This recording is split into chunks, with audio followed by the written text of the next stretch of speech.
Welcome back to Joe Stunner Boxing. Takuma Inoue of Japan, 29 years of age, orthodox fighter, younger brother of Naoya Inoue. He is the new WBC bantamweight champ because he defeated the inexperienced but very flashy and quite entertaining Tenshin Nasukawa. Now, this was a good little fight. It kind of developed into being, I wouldn't say one-sided, it was always competitive, but one guy was winning most of the rounds. Two of the judges had it 116, 112. One judge had it 117, 111, all for Inoue. And that looked about right to me, but I should explain that I saw this fight not live, I was at work. I watched a Japanese recording of it by someone in the crowd. It was a very good quality, but it was stuck on one. You know, the guy he'd just put the camera there and he'd recorded it, and it was just, you know, there was no up close or anything. It wasn't too far from the ring. You could tell what was going on, but there was no replays or anything like that because it was just like a homemade video. And it was good. It was good because you didn't get any commentary, nothing. There was no bias involved. It looked to me like a 116, 112 fight, 117, 111. And the judging again in Japan, exemplary. Whenever you go to Japan, you very rarely see anything that raises your eyebrows, judging-wise. Very, very good quality of judging in Japan. Very, very fair. I believe two of the judges were Japanese. I might be wrong about that. I don't know where the third one was from. I want to say South America somewhere, but I could be wrong about that. But nevertheless, the judging was excellent. The right man won. And Inoue at 29 is now a champ. I think he fought for the belt before and he'd lost on points. He's got 2 defeats on his record, both on points. 21 wins with only 5 KOs. He obviously doesn't have his big brother's power. And in fact, he lost his last fight to Saya Satsume. He lost, who's undefeated, another undefeated fighter. He lost, I thought it was a clear defeat. I think 1 or 2 of the cards were a bit closer than I thought they were. But Satsume won the fight and he got the verdict. So for Takuma Inoue to jump straight back for a vacant belt. You can argue maybe he didn't deserve it, but he got the job done. And Tenshin Nasukawa, very inexperienced in comparison, 7 wins going in, 2 KOs. He's got this shock of blonde hair. I assume it's dyed. Very flashy, 27 years of age, southpaw compared to... No, excuse me. Yes, he is a southpaw. Well, he's a southpaw compared to the orthodox Inoue, and Nasukawa, apart from being a southpaw, is very unorthodox in his style. And I think that really this fight was won on one guy being more skillful, better schooled, doing the basics far, far better, and having more experience, because from what I could see, the experience really showed in this fight. Inoue's experience, including those 2 points defeats that he's got on his record. So, bear in mind that, having said that, Nasukawa does have a win over Jason Maloney over 10 rounds. All his fights, I think, have been in Japan. So he hasn't fought bad people, bad quality opponents. Jonathan Rodriguez, he stopped him in 3, and there were a couple of others with flashy records. I don't think he's ever fought someone with a losing record, and he's got a decision win over Victor Santillan as well. That was a good win. So the 2 KOs in 7 wins, he probably hits harder than that. He's just been fighting good men, and he's been fast tracked because was he a bit of an MMA, not an MMA, a kickboxing style or something like that. I don't know. You'll tell me in the comments. I only follow professional boxing. I don't follow any of the other combat sports religiously. But they thought, throw him in with Inoue. Inoue's coming off a defeat, but it wasn't going to happen. Now, I did give Tenshin the first 2 rounds. Like I say, he's very fast and very flashy.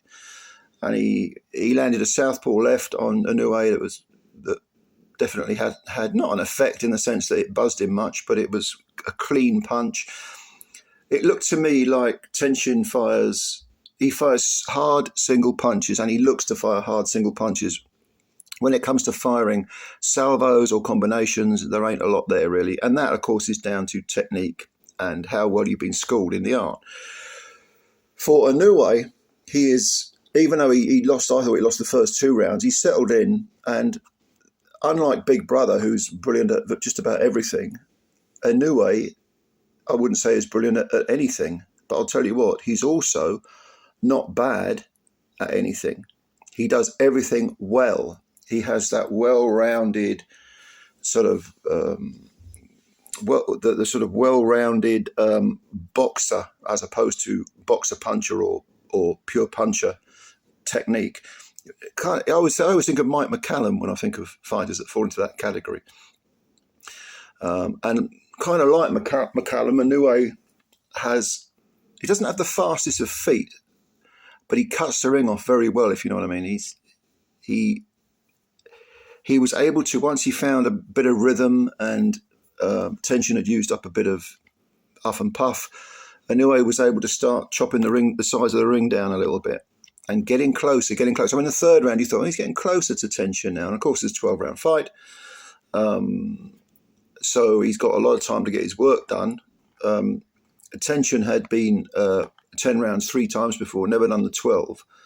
Again, he has fought good quality of opposition, but until you've actually done the 12 against that level of opponent, you're not going to know whether you can, for certain, whether you're going to do it. You think, yeah, I can do this, but until you've done it, there's always that little fraction of a question mark in your mind. And again, I thought that Inoue, once he found his rhythm, his orthodox stance, he was able to get closer to Tenshin, and then, because of his technique, land not just single punches, but 1s, 2s, 3s, and 4s. And I don't think at any point was Tenshin hurt, not really badly hurt. I think it was more a case of him being taken out of his game plan, if indeed he had a game plan. His game plan seemed to be getting relatively close, mid-range or close, and then either leap in with swooping punches, or it rely on the speed as well. And of course, as we know, speed can be countered with timing. And once Inoue found his timing, there was only going to be one winner. So as the rounds ticked by, I thought, Inoue pulled away. Certainly in the second half of the fight, he pulled away. Tenshin was still in the mix. He was still making it competitive. But eventually, once we got to the middle rounds, late rounds, or let's just say the second half of the fight, Inoue was having the first say in matters and the last say. And Tenshin, still dangerous, still looking to land clubbing punches. You don't want to get silly when you're in there. But Inoue stayed disciplined. Again, this was his 23rd fight. Again, good quality of opposition, and he was able to sort of pull away. In the last 2 rounds, he seemed to up the ante, because Inoue is, again, unlike Big Brother. I mean, they really are kind of chalk and cheese in terms of styles. Unlike Big Brother, he never really seems to go for the knockout. But in the final 2 rounds, he put the heat on Tenshin, probably thinking, this kid's never gone beyond 10. I'm going to make a statement here. I'm going to put my foot down and really, stamp my authority. An exclamation point after a successful performance.